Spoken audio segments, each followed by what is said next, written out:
Hello friends, you are watching YouTube channel WNN. And we will tell you the forecast of upcoming storms and rains.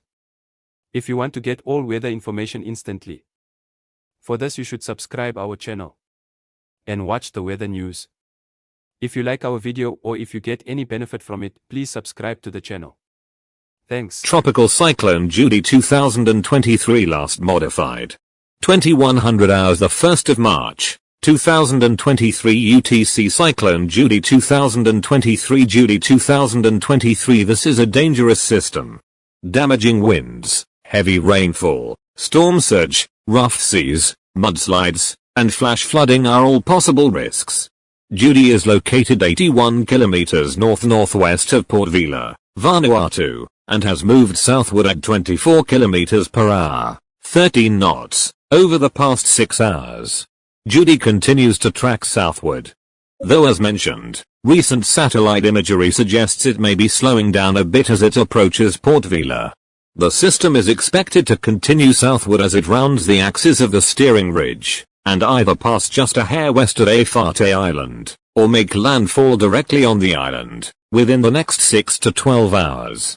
Once past Efate, the system is expected to pass south of the ridge axis and turn onto southeastward trajectory through the remainder of the forecast period.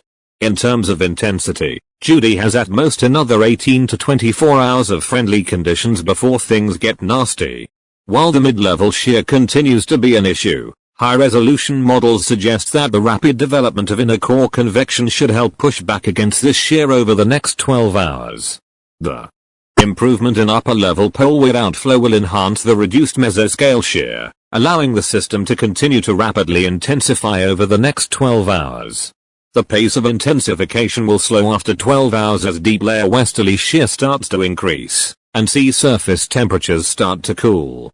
The peak of 205 km per hour, 110 knots, is still expected in around 18 hours, holding on over the next 24 hours.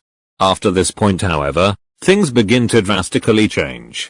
Shear doubles to 45 km per hour, 25 knots, in 36 hours, then doubles again to 95 km per hour, 50 knots, in 60 hours, as the system becomes embedded within the subtropical westerlies.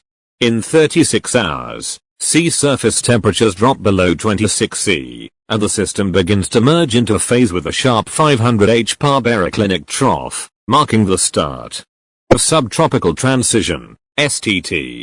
The system should complete STT in 3 days, but in reality, is more likely to transition to a storm force subtropical low in 60 hours. Deterministic and ensemble track guidance remains in very good agreement through the forecast period, with all consensus members confined to a gradually expanding envelope of just 204 kilometers in 3 days. The JTWC forecast lies on the western side of the track envelope through the forecast, with high confidence.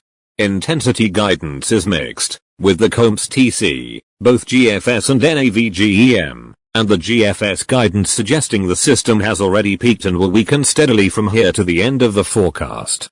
The HWRF and decay ships, both GFS and NAVGEM, agree that the system will intensify some more, but only up to 175-185 km per hour. 95-100 knots.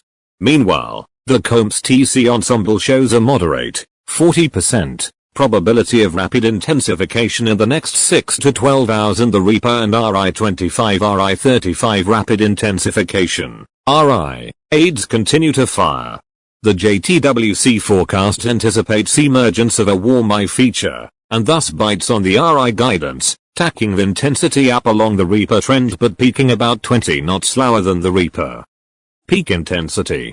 Confidence is low due to uncertainties in the impact of the mid-level shear, and whether or not the eye can actually clear out quickly. Maximum significant wave height is 9.1 meters, 30 feet.